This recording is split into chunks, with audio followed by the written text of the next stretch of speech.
Voilà. L'enregistrement est lancé. Maintenant, on va pouvoir démarrer. Merci beaucoup et bonsoir à tous. Donc, vous m'entendez? Ouais, c'est bon, il y a le micro. Donc, Océane Plokin, je vais en première partie dresser un petit peu le constat du secteur de la solidarité internationale. Donc, je me présente rapidement, que vous sachiez un petit peu à qui vous avez affaire, et puis ça peut susciter éventuellement des questions aussi en deuxième partie de séance. Donc, je suis formatrice associée à Bioforce, donc consultante externe, mais qui connaît bien la boutique. Je forme au niveau de la méthodologie de projet, des formations de formateurs également. Et surtout, je fais partie du pôle parcours et métiers qui accompagne les personnes qui soit sont déjà en poste dans la solidarité internationale et ont besoin d'échanges, de recul sur leur parcours professionnel. J'accompagne aussi les étudiants de Bioforce dans la recherche de leur première mission. Et puis des publics extérieurs qui ont besoin là aussi de conseils personnalisés sur leurs projets dans la solidarité internationale et qui prennent un entretien d'une heure ou plus pour échanger sur leurs projets. Et avant ça, j'étais sur le terrain pendant quelques années comme coordinatrice générale pour Médecins du Monde en Inde, Médecins du Monde France. J'ai travaillé avec Terre des Hommes, la première ONG suisse d'aide à l'enfance au siège et puis au Pérou, sur un projet de justice juvénile. Et au Mali, pendant 2 ans, une première mission avec France Volontaire, qui envoie des volontaires pour une première mission terrain. Et puis ensuite, comme coordinatrice générale pour ASMAE, l'association Sœur Emmanuel. Donc voilà, plutôt de la coordination et plutôt des contextes de long terme, de développement. Je n'ai pas fait d'urgence. Et donc, j'interviens ce soir au nom de Bioforce, qui est une ONG de renforcement des capacités, dont le but est de permettre à des individus ou à des structures de répondre le mieux possible aux besoins du secteur. Donc, en formant des humanitaires, soit en formation initiale, soit en renforçant les capacités des professionnels qui sont déjà en poste, déjà sur le terrain. Et donc, Bioforce, qui a son siège basé à Vénissieux, à côté de Lyon, et qui a aussi plus récemment ouvert un bureau à Dakar, au Sénégal, et qui intervient un peu partout dans le monde selon les besoins, et avec des formations plus ou moins longues et aussi des formations sur mesure pour les ONG partenaires. Donc voilà pour la présentation. Donc on peut passer au premier slide, donc sur le secteur qui se professionnalise. Donc, c'est un peu la chose à retenir sur le secteur humanitaire depuis 40 ans. C'est un secteur qui se professionnalise et donc ça se manifeste par une multiplicité des acteurs humanitaires qui se sont structurés petit à petit, qui se sont aussi multipliés et qui interviennent sur des domaines d'intervention de plus en plus variés. Donc, on va pouvoir intervenir sur la santé, la nutrition, l'éducation, mais aussi autour de l'environnement. Donc, il y a des thématiques qui se sont développées ces dernières années. Ça se manifeste aussi par une offre de formation qui s'est adaptée et qui est plus variée, plus spécifique, avec des nouveaux métiers, dont celui dont on va parler ce soir, de coordinateur 1000. Donc voilà, des formations aussi qui se sont diversifiées. Le secteur humanitaire se caractérise aussi par une grande pluralité des organismes employeurs. C'est comme si vous disiez je veux travailler dans l'humanitaire, je veux travailler en entreprise. Il y a des organismes très, très variés, très hétérogènes par rapport à leur taille, aux méthodes d'intervention, au budget, aux sources de financement. Est-ce que c'est une ONG qui va travailler en partenariat avec des structures locales dans les différents pays ou est-ce qu'elle va monter ses projets directement? D'où viennent les financements? Est-ce que c'est des donateurs particuliers ou est-ce qu'il y a des grands bailleurs institutionnels qui financent les projets? Et ça va aussi changer la méthode d'intervention. Est-ce que c'est une ONG laïque ou confessionnelle? Donc voilà, c'est un secteur qui est très, très hétérogène et donc une des premières choses à faire avant de se lancer, c'est de bien le décrypter, le comprendre et puis aller se renseigner sur ce secteur humanitaire qui est très varié avec des ONG, donc organisations non gouvernementales, des associations, mais aussi des mouvements comme le CICR, le Comité international de la Croix-Rouge, et puis les organisations internationales des Nations Unies, comme l'UNICEF pour l'aide à l'enfance, le HCR pour les réfugiés, etc. Donc, ça fait des employeurs assez variés qui peuvent être de quelques collaborateurs à plusieurs milliers. Et de la même manière, les contextes humanitaires se sont complexifiés et sont aussi d'une grande variété. Donc, on peut intervenir sur des secteurs d'urgence, de réhabilitation, donc un petit peu après l'urgence, de développement des projets de long terme. Tout ça va avoir un impact sur le recrutement et les différentes fonctions. Donc, c'est un secteur qui est de plus en plus exigeant en termes de recrutement et d'intégration parce qu'il va demander de plus en plus des compétences, mais aussi des savoir-être qui sont spécifiques.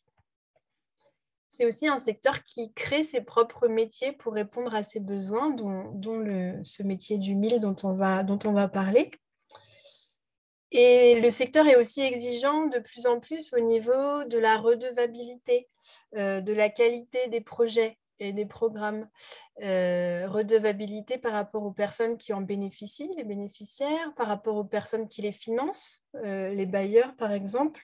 Et donc, on va devoir démontrer que nos actions sont efficaces, pertinentes, durables, appropriées et utiles.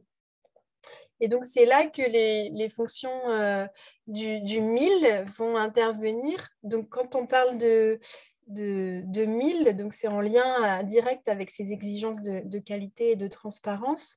Donc, le mille en anglais, c'est l'acronyme donc, de Monitoring, Evaluation, Accountability et Learning.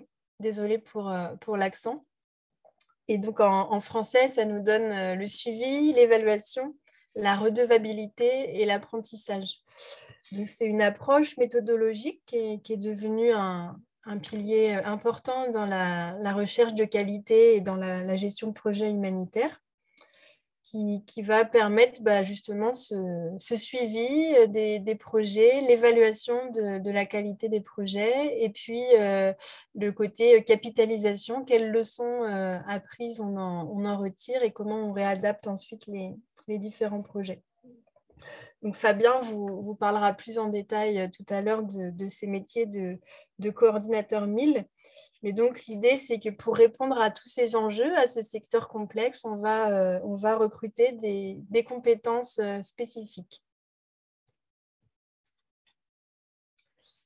Donc, pour matérialiser un petit peu de quoi on parle, on vous a proposé un organigramme type d'une mission sur le terrain. Alors, sachant que c'est une version possible et que chaque ONG a son organisation et son jargon aussi sur les termes employés.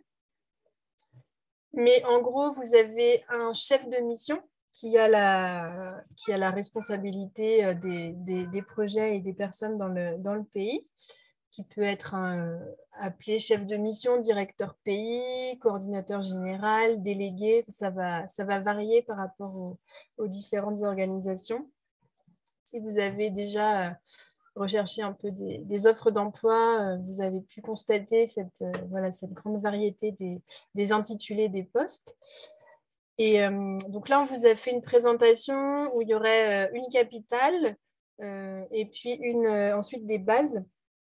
mais c'est une organisation qui peut varier selon la taille des projets et des structures. Mais en gros, en capitale, vous allez avoir toute la coordination de la mission terrain avec aussi les postes de représentation un petit peu plus politiques, les partenariats. Et puis, les bases, ça va être les zones de mise en œuvre des projets. Alors, la capitale, ce n'est pas forcément d'ailleurs la capitale du pays, mais c'est là où vous avez votre siège et puis ensuite les différents projets. Donc, le chef de mission, en gros, donc, est le représentant de l'ONG dans le pays avec toutes les responsabilités que ça entraîne. Il peut avoir un adjoint selon la taille de la mission. Et puis, donc, un chargé de reporting qui peut avoir aussi ce rôle de suivi, évaluation, de rédaction par rapport au projet. Et donc, ensuite, différents coordinateurs. Donc, peut-être je vais tout de suite lever un peu le mystère sur l'équipe 1000, donc qui peut être placée directement sous la responsabilité du chef de mission, mais qui peut sinon avoir des postes différents. Ça aussi, Fabien vous le présentera tout à l'heure. Il y a différents intitulés de postes et différents positionnements dans l'organigramme, mais en gros, l'équipe 1000 donc travaille en tout cas en étroite collaboration avec toutes les équipes en charge des projets. Et le coordinateur 1000 va collecter des données pour vérifier le respect des principes de qualité et vérifier que le projet correspond bien aux attentes initiales et aux besoins des personnes qui en bénéficient. Donc, il doit avoir des compétences au niveau de la collecte de données, mais aussi de la formation et de l'évaluation, du suivi de l'évaluation des programmes et puis des orientations stratégiques qui vont en découler. Donc, ça aussi, j'introduis simplement la notion, ça sera développé tout à l'heure. Donc voilà, le coordinateur admin fin qui va gérer tous les aspects budgétaires, ressources humaines, comptables de la mission, qui peut être couplé avec les ressources humaines ou dissocié comme sur cet exemple-là. Le coordinateur logisticien qui va gérer les aspects opérationnels et quotidiens de la mission, tout ce qui va être achat, transport, gestion des stocks, des véhicules, de la communication. Un référent sécurité, éventuellement, ça va dépendre de la taille et surtout des contextes de la mission. Il y a des missions où c'est le coordinateur ou le chef de mission qui suit la sécurité, mais où il n'y a pas forcément de référent. Et puis ensuite, vous pouvez avoir des coordinateurs techniques ou des coordinateurs de projets ou de programmes qui peuvent être, par exemple, spécifiques à une thématique qui sera ensuite déployée sur le terrain. Et donc, ensuite, vous avez les bases où vous allez retrouver les mêmes positions, mais à un niveau du coup plus terrain, plus opérationnel, avec aussi souvent plus d'équipes nationalisées et qui vont du coup travailler sous la supervision hiérarchique des coordinateurs en capitale. Donc voilà, c'est une organisation possible qui reste juste une illustration un petit peu de ce que ça peut donner sur le terrain.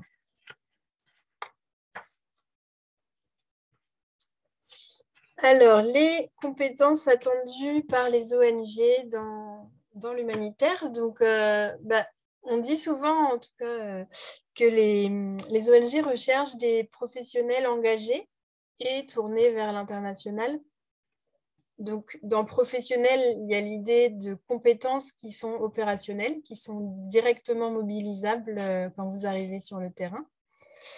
Dans l'engagement, donc il y a la notion, même si c'est une réorientation, d'avoir été bénévole, d'avoir été engagé militant, ou d'avoir eu des emplois tournés déjà vers l'autre, vers l'humain, il y a voilà, ce côté-là un petit peu qui va être apprécié, même si c'est du bénévolat dans une asso sportive où ce n'est pas forcément déjà en lien avec la solidarité.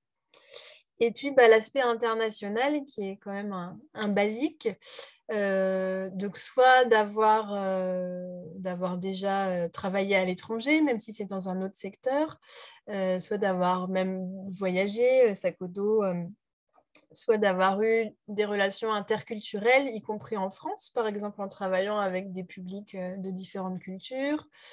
Ça peut même être par des loisirs en lien avec l'interculturalité, mais en tout cas, voilà, démontrer cet intérêt pour l'international et pour l'interculture.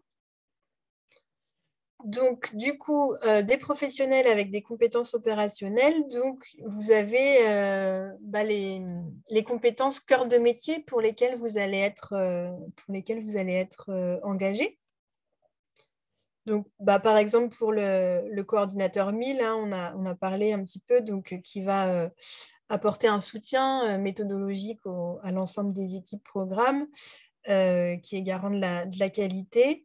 Donc, il va avoir besoin de compétences au niveau de la collecte des données, des approches qualitatives, quantitatives, peut-être de la formation aussi, capacité d'être un formateur, de renforcer les capacités des équipes, des capacités rédactionnelles, d'avoir une vision stratégique, des capacités d'analyse. Voilà, quelques compétences un peu cœur de métier. Et puis, là encore, on profitera du point de vue et de l'expérience de Fabien à ce niveau par la suite. Et puis, vous avez aussi tout ce qui est compétences plus transversales, qui vont être des compétences mobilisables dans différentes situations professionnelles. Donc, globalement, tout ce qui est capacité d'analyse des contextes, de synthèse, de communication avec les équipes, un minimum de compétences informatiques aussi, tout ce qui est aussi management d'équipe. C'est vrai qu'un expatrié va coûter plus cher qu'un staff national, qu'une personne localement. Du coup, faut justifier, avoir une plus-value par rapport à ça. Et souvent, c'est au niveau de l'expérience en management d'équipe qu'on peut justifier sa présence en tant qu'expatrié. Et puis, vous avez ensuite, et c'est très important aussi, toutes les compétences personnelles, relationnelles, le savoir-être, qui sont aussi importants pour les recruteurs et pour le travail sur le terrain. Bien sûr, la capacité d'adaptation, ça va être quelque chose d'important dans nos métiers, le sens du travail en équipe, la fiabilité. Voilà, c'est des compétences aussi qui sont vraiment importantes, à tel point qu'à Bioforce, par exemple, vous ne validez votre formation qu'après une première expérience de 6 mois sur le terrain, où vous allez justement valider ces savoir-être également, et pas seulement les savoir-faire et les connaissances. Les langues, avec l'aspect international, donc ça, je sais que ça peut en inquiéter certains, mais c'est quand même important, y compris pour travailler en zone francophone, d'avoir un niveau d'anglais minimum, parce qu'il peut y avoir aussi des réunions en anglais, il peut y avoir des documents en anglais, il peut y avoir des formations internes qui sont en anglais. Donc voilà, c'est assez incontournable. Évidemment, si vous avez d'autres langues en plus, c'est toujours apprécié. Voilà, et donc l'appétence pour l'interculturel, j'en ai parlé, et puis la capacité à travailler en équipe. Donc, par rapport à tout ça, est-ce qu'il est possible, peut-être vous demandez de faire, est-ce qu'il est possible de faire carrière dans l'humanitaire? Donc ça, la réponse est oui. Et comment s'y prendre? Par où commencer? C'est pas forcément évident. Il faut savoir que un parcours, ça va se construire par étapes. il va falloir vous faire de l'expérience. Après, toutes les configurations sont possibles. Est-ce que ça va être commencer par une formation ou plutôt par de l'expérience terrain? Il y a des ONG comme France Volontaire qui envoient sur le terrain des premières missions. Donc, ça peut être partir 2 ans et puis commencer par le terrain directement, ou plutôt faire d'abord une formation spécifique. Les passerelles de plus en plus entre la France et l'international sont possibles. Donc, vous pouvez aussi vous faire de l'expérience en solidarité locale en France et puis ensuite partir à l'international et inversement. Ça peut être aussi de compléter votre activité actuelle par du bénévolat dans des organismes, dans des ONG en France, pour commencer aussi à rentrer dans le secteur. Selon les fonctions que vous pouvez exercer, commencer par le siège avant de faire le terrain. Enfin, voilà, l'idée, c'est qu'il n'y a pas de parcours type. Il y a différentes manières de travailler dans ce secteur. Et la motivation, la motivation est évidemment très importante et permet, quel que soit votre parcours jusque-là, de bifurquer. Généralement, il y a toujours moyen de réorienter pour ceux qui sont vraiment motivés à travailler dans la solidarité en France ou à l'international. Voilà pour ma part. Je pense que je vais passer le relais à Fabien pour une version, un témoignage et puis une version plus complète et précise de ces métiers du mil. Merci Océane, bonjour à toutes et à tous. Je me présente, donc je suis Fabien Cassan, je suis manager MIL à la Fédération Handicap International, donc au siège qui est basé à Lyon. Handicap International, c'est une ONG, une des grandes ONG françaises qui opère dans une soixantaine de pays dans le monde aujourd'hui, qui a 4700 collaborateurs, que ce soit en Europe, en Amérique du Nord et surtout dans les pays d'intervention. Et moi, je suis au siège d'Handicap International depuis 2017. Donc, ça fait presque 5 ans, bientôt. Peut-être pour brosser un peu et avant de rentrer dans le détail du MIL, je vais vous parler un petit peu de mon parcours. Moi, j'ai un diplôme en fait en ingénieur en informatique. Initialement, j'ai travaillé 3 ans dans les entreprises, dans le privé, avant de choisir de me réorienter. Je ne savais pas par quel bout le prendre à ce moment-là. J'ai essayé de valoriser mes compétences pour partir tout de suite sur le terrain, sur des offres d'emploi que proposaient des ONG internationales. Il s'avère que les compétences de l'informatique n'étaient pas encore très valorisées et reconnues dans le monde des ONG, en tout cas moins qu'aujourd'hui. Donc, j'ai pas été retenu à ce moment-là. Donc, j'ai choisi de faire une année de reprise d'études, un master en gestion de l'humanitaire, du développement et des ONG à Paris-Créteil.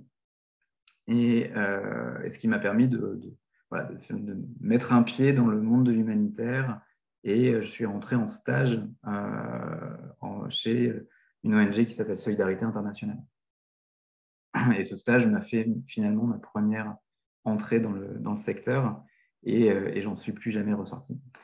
Et c'était un stage, alors pour dire que il n'y a pas de parcours type, moi j'ai commencé par un stage en gestion financière au sein de Solidarité, qui s'est ensuite traduit par une première mission sur le terrain au Libéria, dans le sud-est du Libéria, en tant que responsable de base. Donc, Océane en parlait, ce poste qui est un peu dans la coordination du terrain et donc dans la coordination des équipes qui travaillent sur le terrain, un peu généraliste, un peu pluridisciplinaire.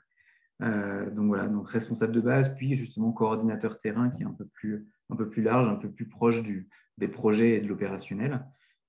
Ça au Libéria, j'ai enchaîné ensuite plus d'1 an en Haïti sur différentes zones d'activité en Haïti après le tremblement de terre de 2010. Donc moi, je suis arrivé en 2011 avec la crise du tremblement de terre, de la reconstruction et en plus la crise choléra qui était à ce moment-là. Et j'y suis resté un peu plus d'1 an. Suite à ça, j'ai travaillé au siège de Solidarité Internationale en responsable de programme. Donc, c'est quelqu'un qui gère depuis le siège, qui est en coordination un peu de tous les projets qui se passent sur une zone d'intervention. Donc, je travaillais en particulier sur la zone sahélienne, donc depuis le siège avec les équipes qui étaient directement à mettre en œuvre les opérations. Et mon rôle, c'était de revoir un peu tout ce qui était justement en lien avec la redevabilité aux bailleurs de fonds, donc tout ce qui était les propositions de projets, les rapports de projets, la stratégie d'intervention, quels sont les types d'activités qu'on allait mettre en œuvre. Donc avec un profil assez généraliste par rapport à ça.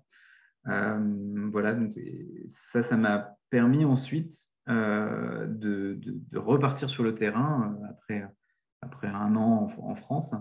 Et je suis reparti cette fois-ci en coordinateur 1000, qui était en 2013 au Mali.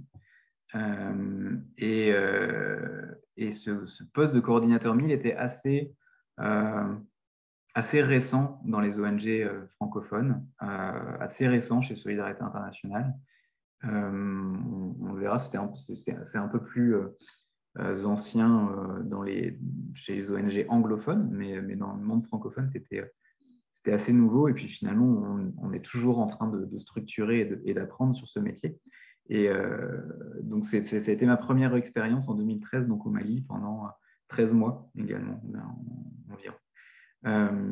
Et toujours avec Solidarité Internationale. Donc, je venais en appui au projet eau, hygiène, assainissement, sécurité alimentaire qu'on mettait en œuvre, en particulier dans le Nord Mali, après l'intervention, pendant l'intervention française. Moi, je suis arrivé à ce moment-là. Et donc, toujours sur des projets plutôt orientés urgence, pour le coup. Donc ça, c'était mon expérience au Mali. Et j'ai continué, du coup, et je me suis un peu spécialisé sur le secteur du mil. On y viendra un peu plus en détail. En repartant pendant 1 an et demi en Birmanie, donc en 2015-2016, en Birmanie, où on mettait aussi en œuvre des projets d'eau, hygiène, d'assainissement, de sécurité alimentaire, de renforcement économique des ménages. Donc tous ces projets qui se faisaient dans différentes zones de la Birmanie avaient besoin de support et d'expérience en renforcement de la qualité, en suivi, en redevabilité. Donc c'était mon rôle à ce moment-là avec des équipes dédiées qui travaillaient avec moi.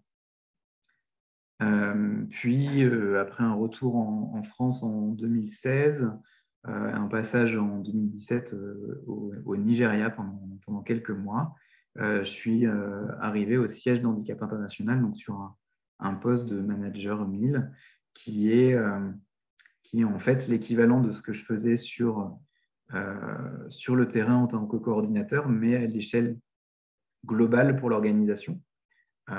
Et donc, mon rôle aujourd'hui, c'est de structurer justement et d'appuyer les coordinateurs 1000 qui sont sur le terrain pour la mise en œuvre de leurs activités.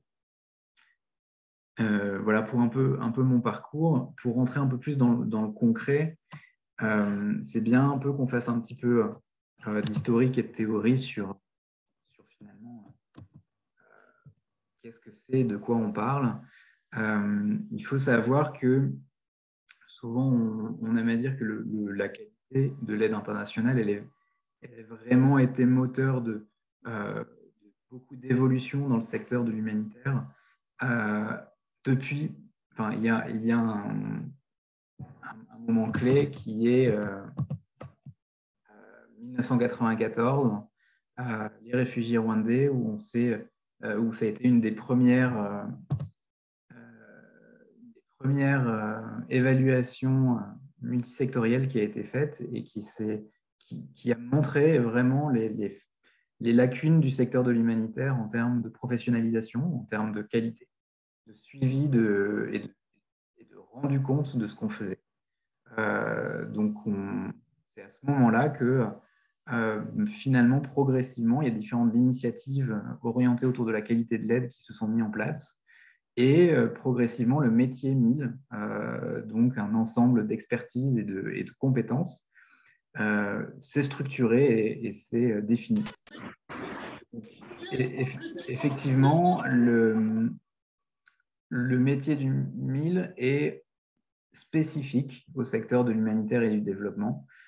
C'est quelque chose qui a été un peu créé, mais on se rend compte que ça fait appel à des compétences qu'on peut voir dans d'autres secteurs, dans le secteur de l'entreprise aussi, et on associe souvent au terme de qualité le métier du mine, donc que ce soit de l'amélioration de la qualité, du contrôle qualité, on est autour de tous ces processus-là. Souvent, on l'associe aussi ça peut être dans le même métier ou un autre métier, à la gestion de l'information. Donc, Océane parlait tout à l'heure, effectivement, qu'on a besoin de compétences autour de gestion de données, de manipulation de bases de données, donc souvent aussi un peu plus de compétences informatiques que d'autres profils dans l'humanitaire. Donc, la gestion de l'information, c'est tout ça, c'est toute la gestion et la protection des données qui sont collectées sur le terrain et qui vont nous permettre justement de rendre compte, qui vont nous permettre de justifier de nos actions et de justifier de notre qualité. Et également d'apprendre et de l'améliorer. Donc, le rôle d'un département 1000, puisque aujourd'hui, ce sont des métiers qui sont indépendants pratiquement de la gestion des projets, enfin, qui peuvent être indépendants. Le métier du 1000, il accompagne en fait le suivi et l'amélioration de la qualité et il est en appui à toutes les équipes qui mettent en œuvre les projets. Donc, tout à l'heure, je parlais de nos projets en eau, hygiène, assainissement en Birmanie, par exemple. On travaillait en particulier dans la région du Rakhine, qui est une région enclin aux crises et aux ethniques en particulier, et à la mise en place de camps de déplacés. Et nous, on intervenait sur l'alimentation en eau, hygiène et assainissement dans ces camps de déplacés Rohingyas. Il y avait des gros problèmes justement de qualité, de contexte aussi très difficile de mise en œuvre. Et notre rôle, c'était de venir en appui justement pour essayer d'analyser un peu les problématiques de mise en œuvre des projets, de durabilité de nos projets, pour essayer d'améliorer la qualité de nos interventions, donc la qualité des activités qu'on mettait en place. Donc, il y a vraiment cette notion d'amélioration continue qui vient à ce moment-là. Tout à l'heure, je voyais dans le chat s'il y avait une demande de la définition un peu du 1000. Océane l'a un peu abordé. Pour rentrer un peu dans le détail, bon, je ne vais pas forcément vous lire tout ça, mais vous pouvez le lire en même temps. Donc, le 1000, c'est 4 lettres, c'est un acronyme, c'est Monitoring, Evaluation, Accountability and Learning. Dans les pays francophones, souvent on parle de SERA, suivi, évaluation, redevabilité, apprentissage. Et ces 4 lettres-là structurent finalement 4 processus bien distincts qui vont se répondre, qui vont se parler, se compléter, mais qui permettent justement de mettre en œuvre tout ce suivi de la qualité. Donc, le suivi, c'est tout au long d'un projet, on va mettre en place des mécanismes de remontée d'informations, de collecte d'informations qui vont nous permettre de savoir où est-ce qu'on en est en termes de progression des activités, où est-ce qu'on en est en termes de progression dans l'atteinte de nos résultats, dans la consommation des fonds qui en sont alloués à l'activité, mais aussi où est-ce qu'on en est en termes de mesure des effets, des changements qu'on souhaite produire. Donc, tout ce qui va être autour finalement de l'atteinte de l'objectif qu'on se fixe. On se rend compte, on s'est rendu compte que de plus en plus, les bailleurs de fonds sont exigeants par rapport à ce qu'il nous faut atteindre comme niveau de qualité, et c'est normal, et que nous aussi, nos actions sont de plus en plus complexes, de plus en plus professionnelles, et ont besoin d'avoir un suivi très rapproché. C'est aussi c'est dans ce cadre-là aussi que du coup, on a besoin de structurer des processus, des méthodes qui sont bien précises par rapport à ça. En complément de ça, on a les évaluations. Les évaluations, c'est à des instants précis d'un projet, on va systématiquement apprécier de manière objective la qualité du projet. Et donc ça, c'est un autre processus, c'est différent, c'est notre expertise également. On fait souvent appel d'ailleurs à des évaluateurs externes. On verra dans les types de profils, je l'ai abordé aussi par la suite. Donc on regarde à un instant T le projet et on estime sa qualité sur un certain nombre de critères. Le A du MIL ou le R du CERA, c'est la redevabilité. Il y a plein de niveaux de redevabilité différents dans le monde de l'humanitaire. On a parlé de la redevabilité aux bailleurs, puisqu'il faut qu'on justifie et qu'on rende compte. On insiste, nous, beaucoup sur au niveau du MIL, sur la redevabilité aussi aux bénéficiaires, réellement aux personnes qui bénéficient de notre action, parce que c'est les premières impactées et c'est les premières à qui on a besoin de rendre des comptes, de leur démontrer que notre action a une valeur ajoutée et qu'elle est bénéfique pour la communauté, la population dans son ensemble. Et donc, la redevabilité, on l'a définie comme le fait d'exercer notre activité et notre pouvoir, entre guillemets, d'organisation d'ONG, qu'elle soit nationale, internationale, mais d'organisation extérieure à une communauté. Cet exercice de notre pouvoir doit se faire de façon responsable. Donc, il y a toute une notion aussi d'éthique, de comportement, d'agissement responsable par rapport à ça. Et donc, on a ce rôle-là au niveau du MIL aussi d'être en suivi et d'être en assurance que nos actions sont menées de la bonne manière. Et le dernier point, qui n'est pas des moindres, c'est le L du learning, l'apprentissage, où là, on a vraiment pour finalité l'amélioration des interventions. Et pour ça, on va parler aussi de gestion des connaissances. On est dans nos activités, dans nos actions, dans nos projets, on génère beaucoup de savoir. On fait plein de choses. On a des projets d'innovation, on a des projets qui se répliquent, qui produisent plein de connaissances. Et ces connaissances-là, il faut savoir les gérer, en tirer parti pour nous améliorer.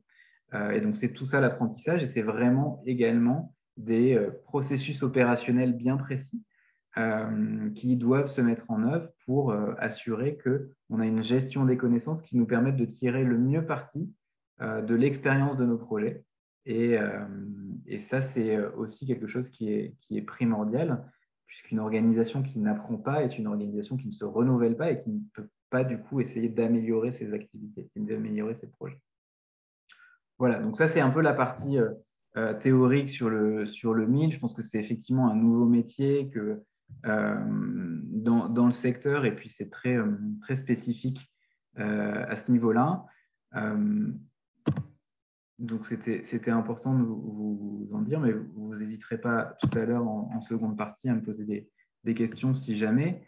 Le dernier élément aussi que je voulais partager, c'est les éléments sur quelles sont les compétences finalement spécifiques au métier et quelles sont les fonctions, les postes clés qu'on peut avoir sur le terrain comme au siège d'une ONG. Donc, aujourd'hui, de plus en plus, nos organisations aussi structurent leur cadre de formation, le développement des compétences de leurs équipes autour d'un cadre de compétences, justement. Donc, identifie bien des compétences et les définit dans ce sens-là. Et au niveau du métier 1000, généralement, on peut intégrer des compétences comme la gestion de projet. La gestion de projet, c'est vraiment, dans son ensemble, c'est vraiment tout ce que va maîtriser un chef de projet qui va mettre en œuvre les activités. Mais un coordinateur 1000, il doit être aussi en maîtrise de ces éléments-là pour pouvoir l'appuyer le mieux possible. Donc, la gestion de projet, d'un projet humanitaire ou de développement, c'est quelque chose qui est essentiel également. Le diagnostic de situation, Océane en parlait aussi tout à l'heure, c'est l'analyse des besoins des populations. C'est également une compétence qui est déterminée et qui est souvent sous la responsabilité du MIL, également de pouvoir analyser de manière pertinente les besoins des populations suite à une crise, suite à une catastrophe naturelle, tout ce qui va être diagnostic rapide ou moins rapide de situation et de besoins. Une autre compétence, donc le suivi d'indicateurs de performance. Ça peut résonner aussi dans le monde de l'entreprise.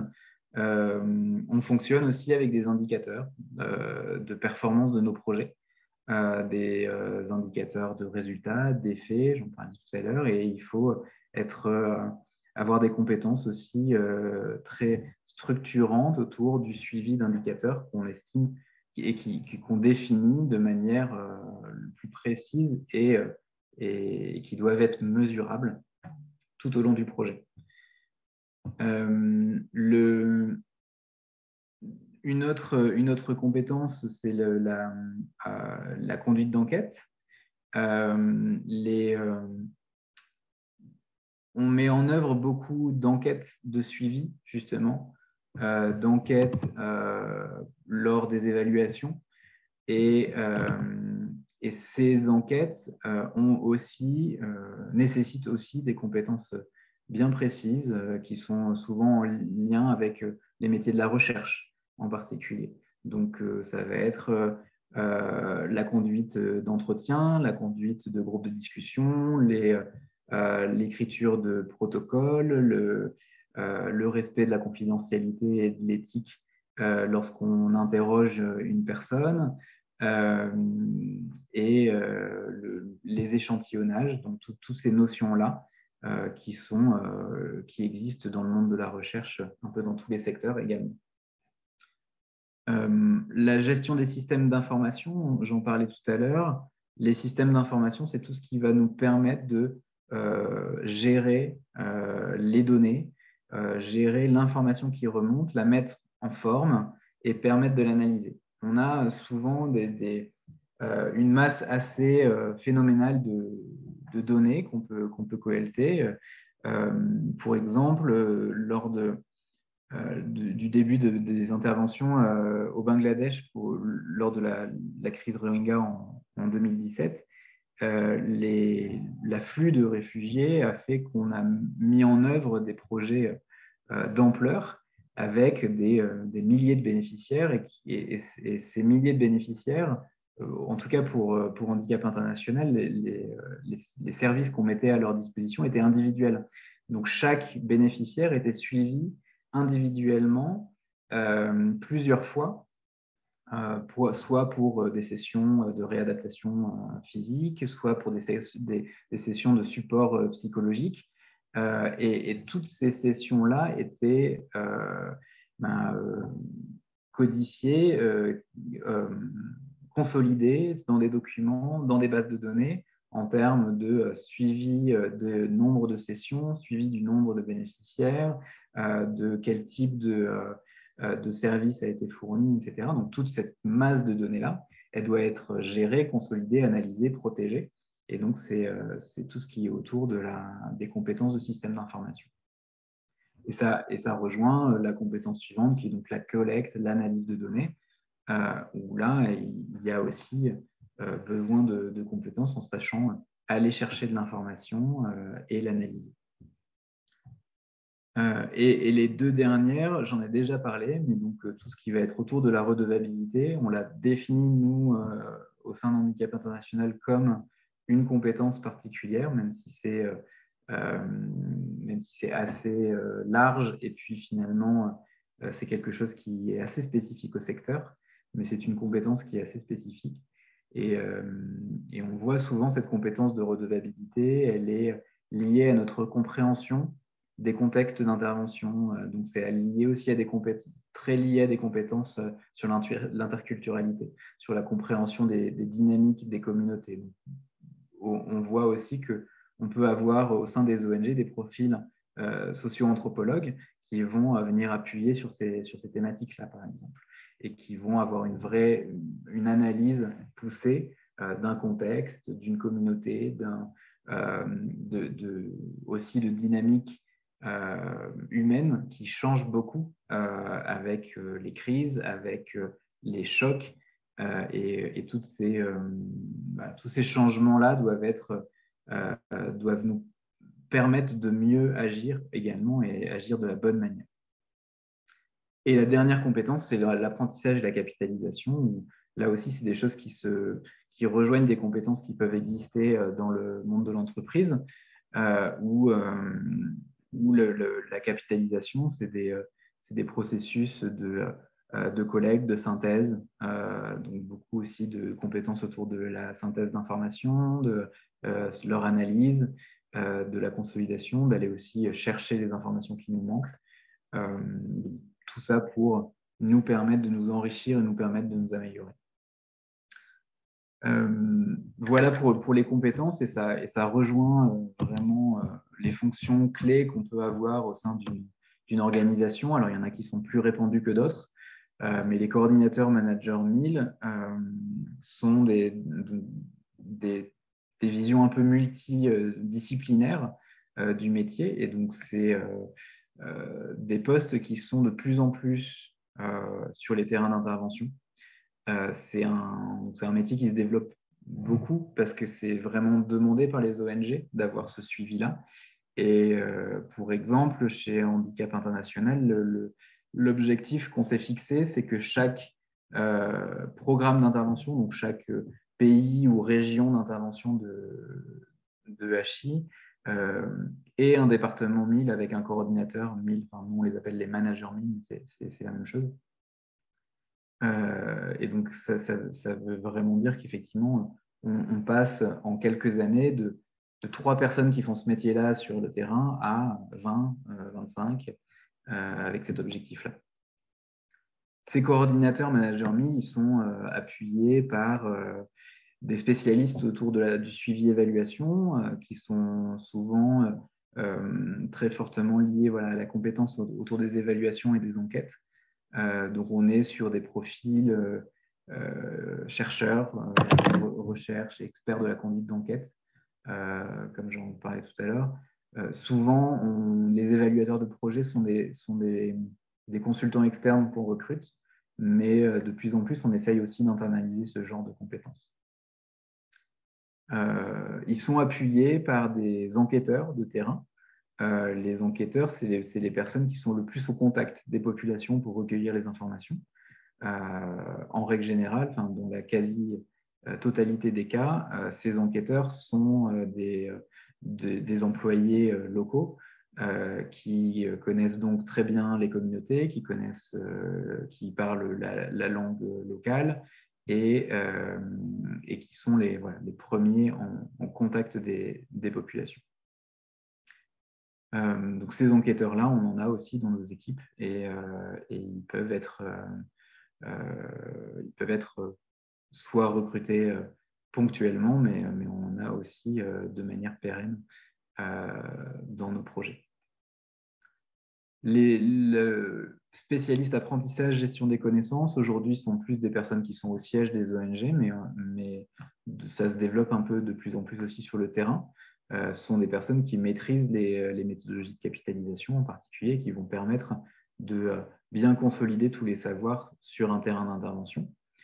On va avoir des spécialistes redevabilité qui sont, pareil, c'est un métier qui est aussi en train de se structurer et de se développer.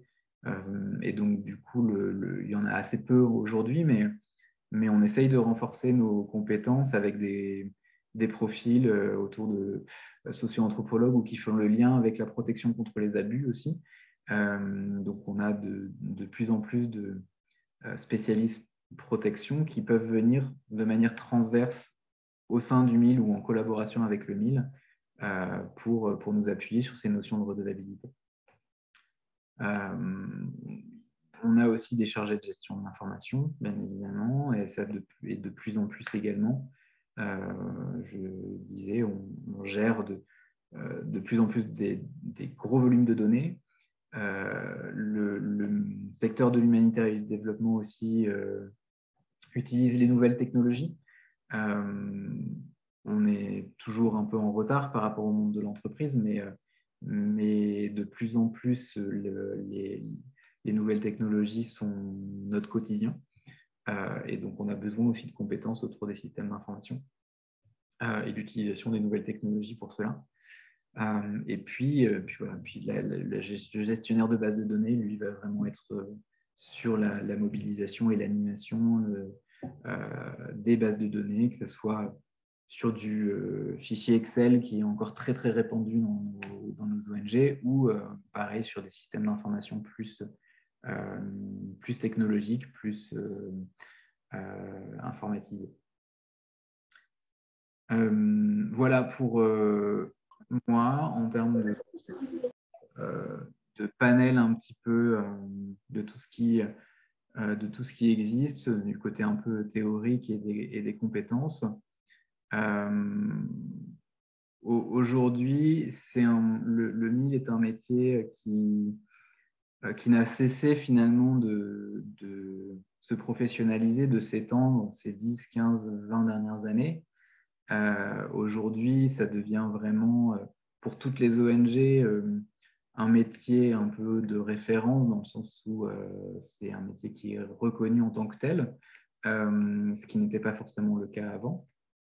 Mais c'est aussi un métier qui est très pluridisciplinaire et qui fait appel à des compétences multiples. Donc, on a beaucoup de généralistes, mais on a aussi besoin d'expertise pour les ONG et qu'on puisse continuer à se renforcer et à s'améliorer. C'est un peu la vision, et on voit que ces profils-là sont de plus en plus demandés. Les offres d'emploi, il y en a de plus en plus. La difficulté, c'est que c'est aussi très spécifique au secteur de l'humanitaire et du développement.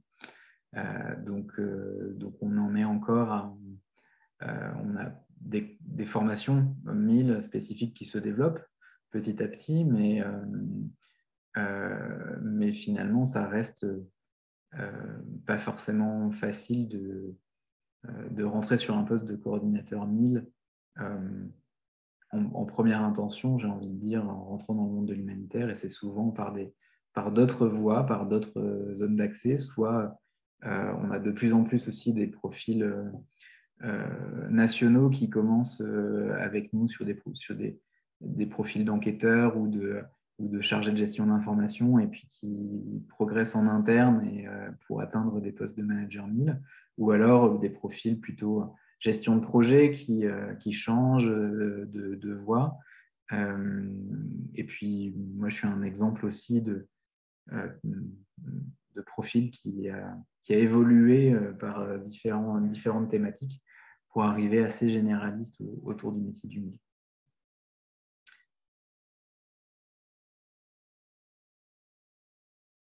Voilà pour moi. Je pense qu'on peut peut-être passer. Je te laisse la main. Merci. Désolé, je n'arrivais plus à retrouver le bouton de mon micro. Écoute, merci Fabien, et merci Océane pour cette présentation. Alors, du coup, ce qui nous amène à la deuxième partie de cette séance, donc qui va être les questions-réponses. Comme j'avais annoncé